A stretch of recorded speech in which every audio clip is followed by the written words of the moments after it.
what I like to do is go back and check my notes from yesterday. I was keeping notes all day yesterday, so I like to have a record of how the process went so I could go back and refer to this in the future. Because these bakes all tend to run together over time, so you really want to keep accurate records about the time and temperature.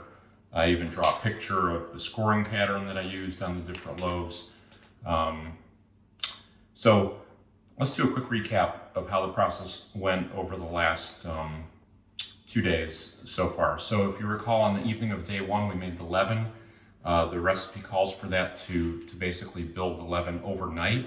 I approximated that to be 12 hours. It ended up taking about 14 hours.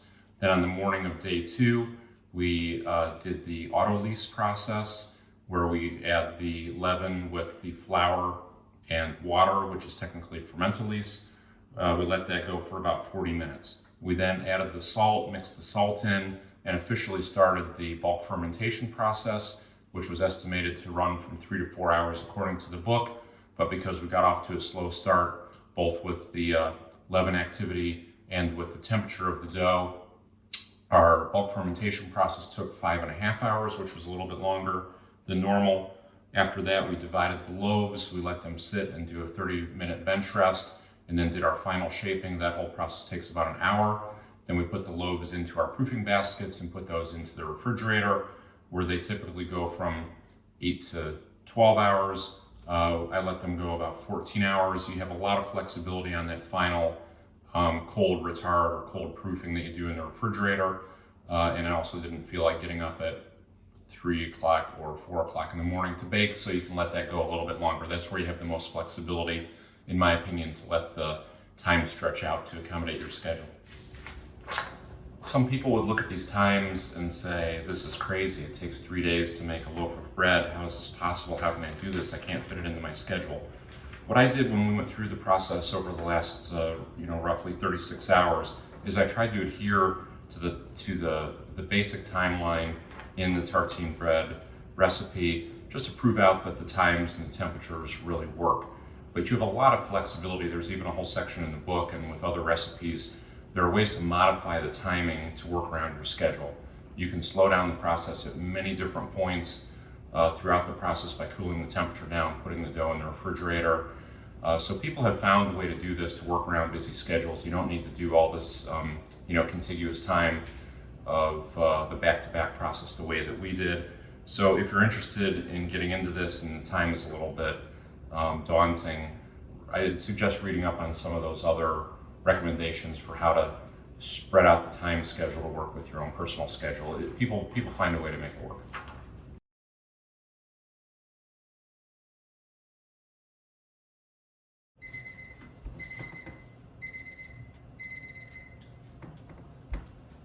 Okay, we've been baking for 20 minutes at 450 degrees. This is the first moment of truth. We've been baking with the lid on, and now we need to take the lid off. So I'm going to carefully and quickly. And now look at the oven spring. That looks pretty good. So we had a pretty flat loaf. It came up about 2/3 of the way in the Dutch oven. Quickly close the oven back up. We're going to go another 20 minutes and check back in.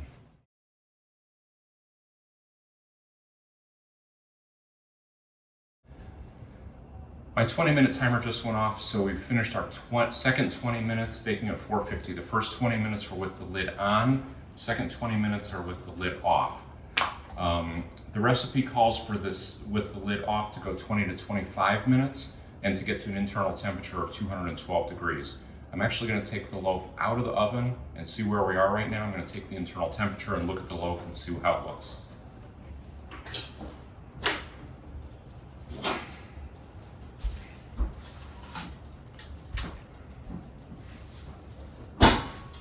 Okay, this loaf looks really good. The first thing that I noticed is the oven spring. That's the height of the loaf in the pan. So when we put the loaf in the pan, it had flattened out to maybe, 2 inches high. It's 4.5 or 5 inches high, which is fantastic oven spring. I look at the color of the crust. We got this dark, almost burnt crust right on the edge there where we scored the loaf. That's called the ear. That's kind of a classic look that you want, where it's almost burnt right on the edge of the ear. And then I look around the edges. It's still a little bit light. If I look down into the Dutch oven here, it's a little light around the bottom.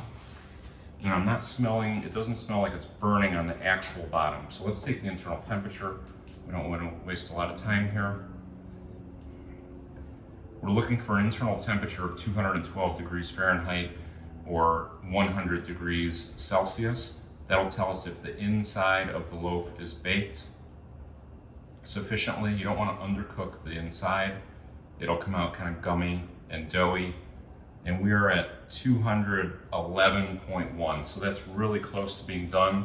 I see a little bit of dough came out. It's a little soft. So I'm gonna put this back in for two reasons. One is we're just at temperature 212, and the bottom edge of this is still a little bit light, and I want a little bit browner crust. So at this point, once you get to 212, it's really personal preference as to how much longer you want to bake and how dark of a crust you want. I'm going to keep this one in for about 10 more minutes maybe. I'll just monitor this through the window of my oven. You don't want to be opening and closing the oven or leaving the bread out for a long time like I just did. So we'll give it about 10 more minutes and see where we are. But so far, it's looking pretty good. Okay, I actually let the bread go 5 more minutes and it looks done based on the color, so I'm going to take it out.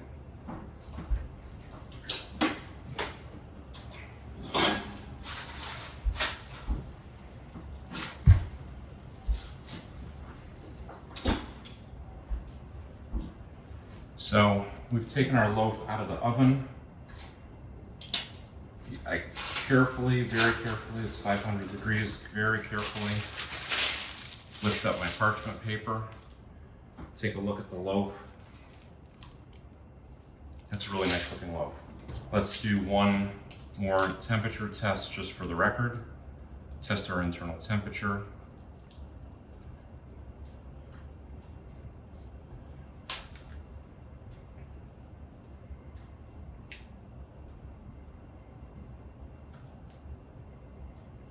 (212 degrees exactly, and it went exactly what the recipe called for, 20 minutes with the lid on, 25 minutes with the lid off. So now what we do is, this is hot, carefully lift it off of our parchment paper. I'm gonna throw this away.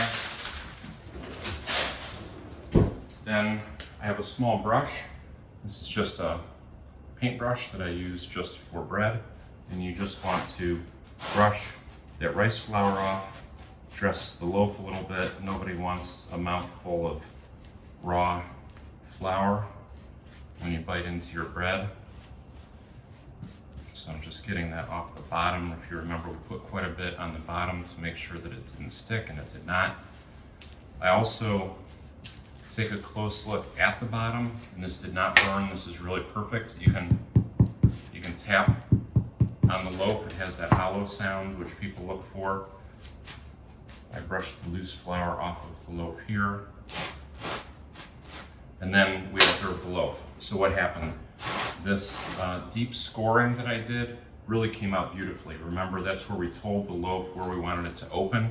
It opened up exactly how we wanted it to do that. This little dark brown ridge is called the ear. That's something that a lot of bakers look for. I've rarely gotten that in my loaves before. We had a little bit of an explosion here on the top, so that means that I could have done a little bit deeper or larger scoring because I had a blowout here on the top of the loaf. And then my little decorative scoring along the back edge, you can't see it very well. I could have done that a little deeper, so my scoring game is not great, but that's a really nice looking loaf. You look at the color, and it's this combination of dark brown and light brown. There's also this dimpling around the edges, which is really desirable that people look for in a good bake. So that's really, I'm really happy with that loaf. Now, just gonna brush some of this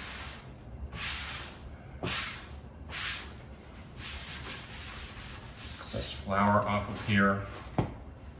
And now the next step in the process is to document our work. So if you have a camera, you always want to take a picture of your loaf so that it goes with your cheat sheet, so that you have all of your notes of what went right, what went wrong, and you have evidence with a picture of the loaf. That's a nice loaf. That's pretty. We're going to turn this way. Gorgeous. One more for the camera. Smile for the camera. Nice. You can stage this. I can put my tartine book on here so I remember what recipe I followed. That's a nice loaf. That's a nice picture. You can make Christmas cards out of that. You can post it on Instagram. You can send it to your friends. This looks really good. Now what do we do next? We eat it. I have my knife. I have my butter. I like to cut crossways across the ear like this. I'm kidding. What do you think, I'm crazy? Never cut into a warm loaf. You always have to let the loaf cool for 90 minutes because it's still cooking. So put the knife away, just step away, put it in your drawer. It's tempting. Put the butter away, put the butter in the refrigerator. Whatever you do not cut into your warm loaf. It's not done yet. So we're gonna let this sit. Oh, did you see I almost touched that pan? That's 900 or 500 degrees. Don't wanna do that. We're gonna set the loaf on a cooling rack. Let this cool for 90 minutes. It'll be totally cool by then. Then we'll cut that open and see what our inside or crumb looks like. And we'll be back in 90 minutes.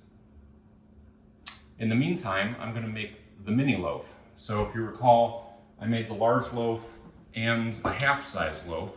So I'm gonna get that out of the refrigerator and we'll start that process in a moment.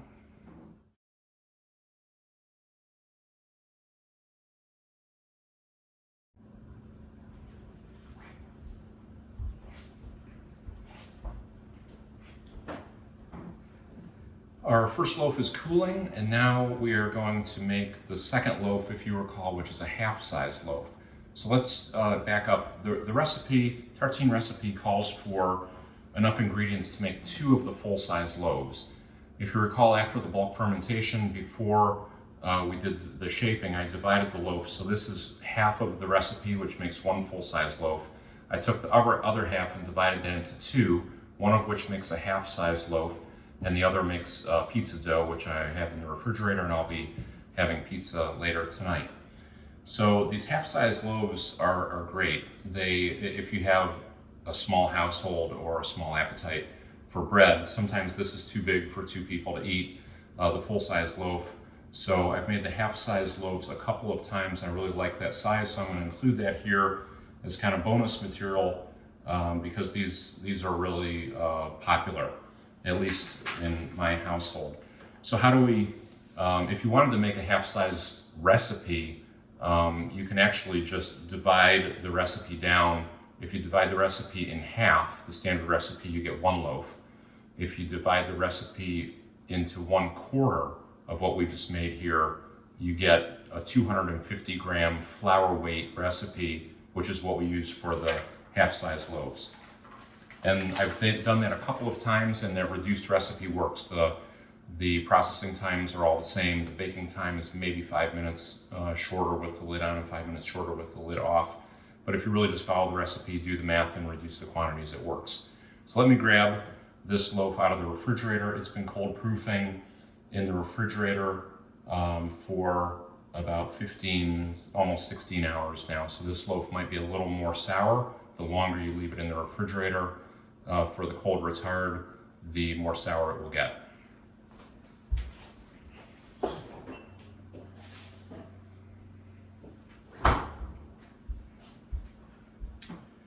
So here is our small loaf in its shaping bowl that we put together yesterday. All of my loaves travel with a thermometer, and this is really interesting. I took this was on the top shelf of the refrigerator. It's 44.2 degrees Fahrenheit. When I took the dough out of the bottom shelf of the refrigerator for this loaf, it was 36 degrees Fahrenheit. So the difference between the top shelf and the bottom shelf is 8 degrees. So that's important to know when you're putting things in the refrigerator and they come out differently one time versus another time.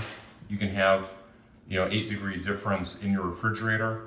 And if I was doing a super long proofing of this, say 24, 36, some people go up to 48 hours if they want a really sour loaf. 8 degrees makes a big difference across that long of a time period. So we have our cold dough coming out of the refrigerator. I just used my pure rice flour on the bottom to keep this from sticking. We didn't have any trouble with the bottom sticking on our large loaf.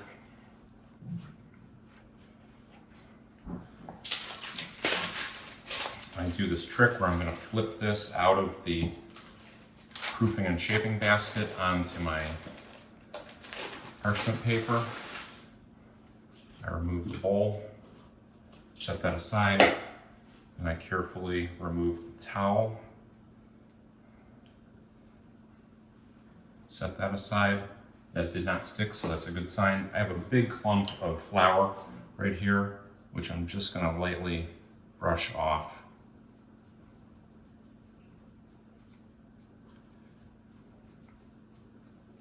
No need for that on the top like that.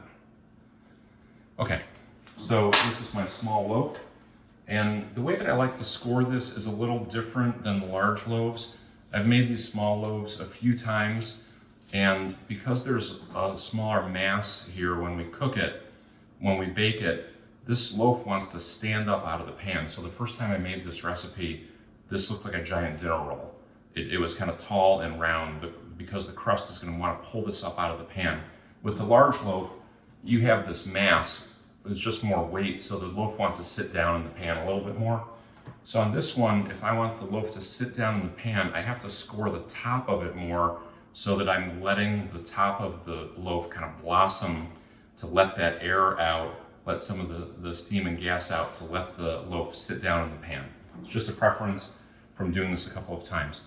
So I've devised my own kind of scoring pattern for this based on that style. I want this to open up kind of like a tulip bulb. So I'm going to do a spiral or a pin, actually not a spiral, it's actually a pinwheel cut. I'll do this fairly quickly. So I basically do these curves off the center, going around the loaf, and this is where you want to spin the parchment paper as you go.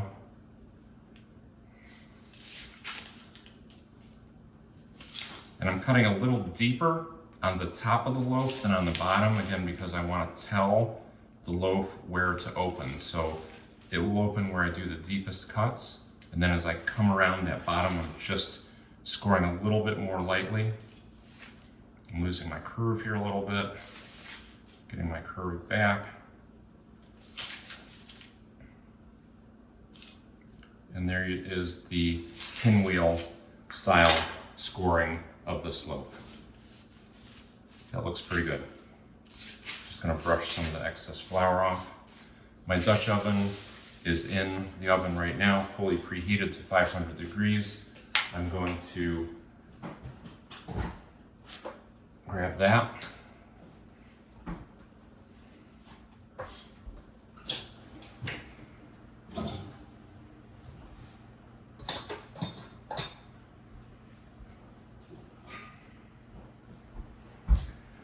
I use a 2-quart Dutch oven for this. You want the size of your Dutch oven to closely match the size of the loaf. So I picked up this smaller Dutch oven at a discount store. Here's my internal temperature, 500 degrees. I'm gonna set that aside. I carefully pick up the loaf. I didn't quite get this in the center, so I don't have a great handle on the left. I got a little excess on the right. Very careful, this is incredibly hot. And here you can see, even though I cut this as an oval, because I didn't center it on the parchment very effectively, I have a little ear sticking out here. So I want to make sure that that goes inside the pan so it doesn't interrupt my seal. Again, this is a 2-quart Dutch oven, and this goes in for 20 minutes with the lid on.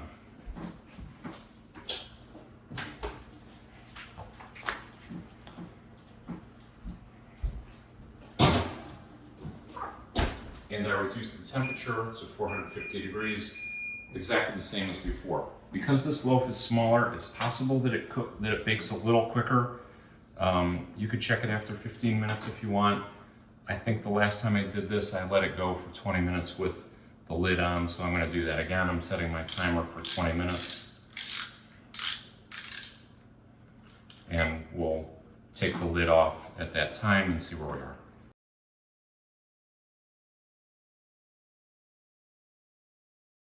Our half-size loaf has been in the oven for 20 minutes at 450 degrees Fahrenheit. I'm going to take the lid off. I'm actually going to take it out of the oven and set it here so we can look at it when I take the lid off.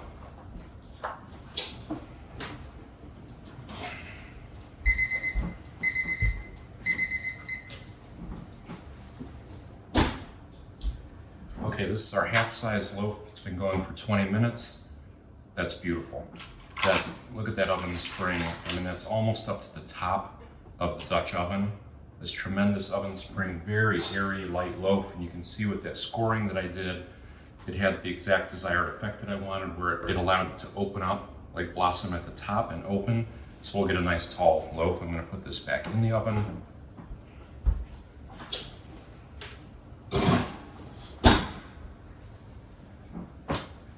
And we'll set that for another 20 minutes. I'll keep an eye on it because it is a smaller loaf than the standard size, so it may be done in less than 20 minutes. I'm just going to monitor it through the window of the oven.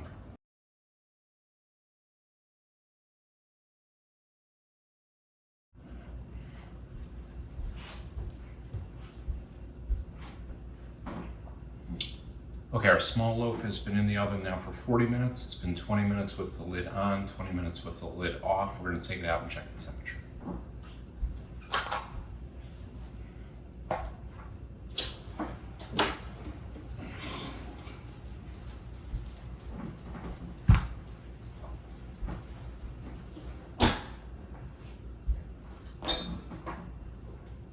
So this looks nicely browned on top. It's a little bit light around the edges, not bad. Let's check the internal temperature. We're looking for 212 degrees Fahrenheit or 100 Celsius.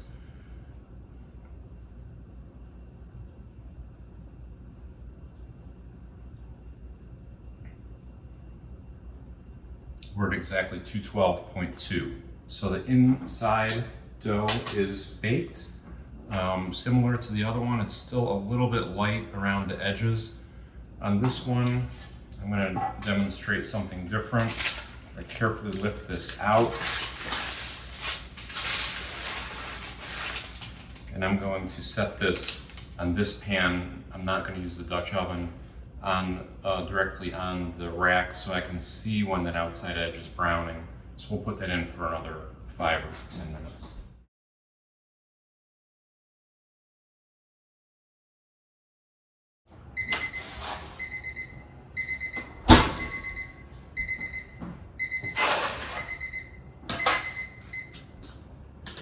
Okay, the small loaf went another 5 minutes.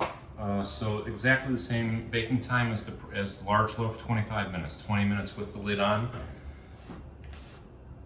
25 minutes with the lid off.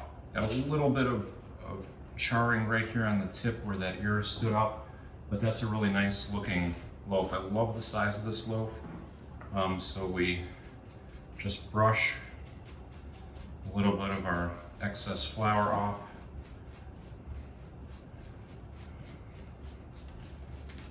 Particularly off the bottom. It's hot. Tap. Sounds hollow, it's a good sign. So what do we observe here with this loaf? This one got a little browner on top. Could be, that Dutch oven has a little bit thinner walls, so it allowed a little bit more heat in through the top. The oven could have been a couple of degrees hotter because it was the second loaf that I baked. That happened sometime. But this really opened up perfectly the way that I had preferred with that pinwheel pattern of the scoring that allowed this loaf to really stand up and blossom really beautifully. So this is a half-size loaf. It uses half the flour of the full-size loaf. That's essentially We used a total of 1,000 grams in the entire recipe. So this is 500 grams, this is 250 grams of flour, and the other 250 is in the pizza dough that I set aside. So I'm really happy with this as well. We're going to let this cool, and then we will slice both of these open and see what they look like on the inside. We have our 2 loaves, our full-size loaf, our half-sized loaf. The half-sized one is still cooling. I'm going to set that aside. The full-size loaf is fully cooled now. It's been cooling for almost 2 hours.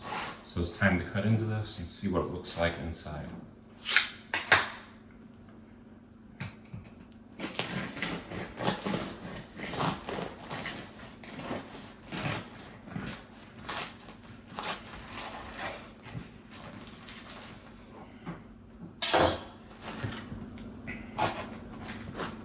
That's a beautiful loaf.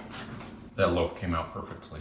So what I look for in the crumb, which is the inside, is you want that even distribution of small holes and large holes. This is the best loaf I think I've ever made in terms of how that looks. Really lovely. Very nice crumb. That means that our bulk fermentation worked by going that extra hour and a half. We needed that. So let's give it a taste.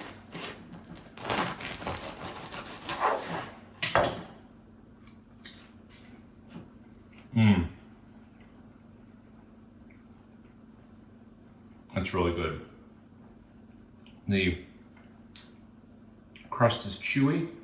The crumb is airy and light. Really soft, lovely crumb. The smell is, it just smells wonderful, and it has a little tang to it, actually a little more tang than usual. Maybe that long fermentation, we went a couple hours extra in the refrigerator. This has a great sourdough flavor.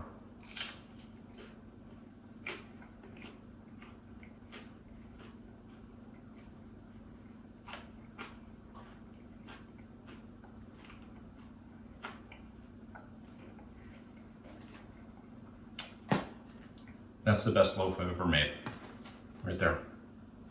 So what made this successful? Things that we did right. One, we picked a recipe and we stuck to it. We used the tartine bread recipe, followed this really religiously. I consulted the book many times during the bake. If I had tried to cobble together some recipe made up of different components from 1, 2, 3 different recipes, that doesn't work. I've tried that before. The second thing that we did was we did not do flour substitution. We talked about this. The recipe called for 900 grams of white bread flour, 100 grams of wheat flour. It's exactly what we used. The recipe is specifically tailored for those ingredients. If we had flipped it, if I said, oh, I love whole wheat, I'm going to do 900 grams of whole wheat and 100 grams of bread flour, this would have been a brick. This would have been a failure. The recipes don't work when you interchange or swap out different types or amounts of flour. Or if we had tried to replace the white bread flour with white einkorn flour, for example, it still would not have worked because it has different protein content, different gluten content, etc. The third thing that we did was accurate measurement of our ingredients. So we used measurement by weight, not volume. If we had tried to convert from grams to cups, we demonstrated that the amount of flour that we would have put into the dough would have been incorrect. Similarly with the salt, if we had used tablespoons instead of grams of salt, we would have been underweighted on the salt, so this bread would not have come out as perfectly as it did if we had used the conversion tables trying to get back to volume-based measures of cups and tablespoons, which are unreliable when you're baking bread. You have to do it in grams, and you have to weigh the water, the flour, the salt, etc. The third thing that we did was we measured temperature and monitored time throughout the process. We probably took the internal temperature of the bread, the dough, the leaven, etc., probably 40 times over the last day and a half. And if we hadn't been monitoring the temperature, we would have totally underproofed this, because if I had just followed the recipe that said we need to go 3 to 4 hours on bulk fermentation, this dough wasn't ready in 3 to 4 hours. And I would not have known that if we hadn't been taking the internal temperature and realized that we got off to a slow start because the temperature was too cool, so we weren't allowing the yeast to do its job early on. And then the last tip or typical mistake that beginners make is impatience and just this tendency to want to rush through the process. We hit a couple of roadblocks in the process, so we had to spend 2 extra hours really to get the leaven in shape before we could start the job. As I mentioned, the bulk fermentation wasn't done in 4 hours, so we went 5.5 hours on bulk fermentation.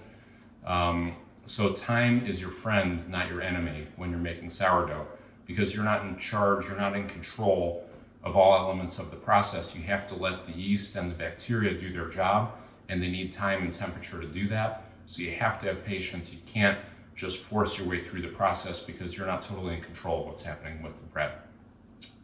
That's the reason for the successful bake. I'm incredibly happy with it. If you follow those 5 tips, I'm confident that you can make great bread. Why am I confident? Because I'm a beginner bread maker and I just did it. So I started baking sourdough bread about 3 months ago. I baked a few loaves that didn't work out very well. My wife got me the Tartine bread book for Christmas, so I started over again. That was about 6 weeks ago. And I keep records of all of my bread baking here. So I can tell you how many loaves I've baked. 1, 2, 3, 4, 5. This is today. This is the 5th loaf I've ever baked, and this came out as perfect as I could have imagined. So I'm a beginner. I followed those 5 basic rules. That's why I wanted to share this video with you and others. So feel free to share it with your friends, relatives, anybody who you think might benefit from learning from this video. And I thank you for sticking with it. I know it was a long, involved video, but I wanted to share as much of my knowledge as I could and help beginning bread bakers be successful as I have been, which is wonderful. My name is Tom. I'm coming to you from Cleveland, Ohio, and thank you again. And yes, I've been wearing the same shirt for 3 days, so I'm going to go change my shirt and eat some bread.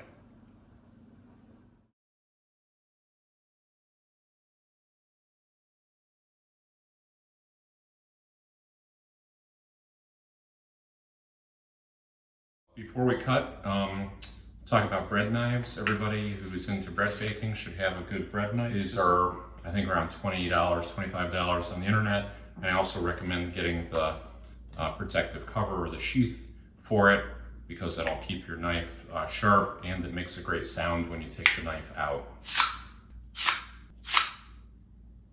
Sorry, that was my Quentin Tarantino moment. Tarantino does tartine.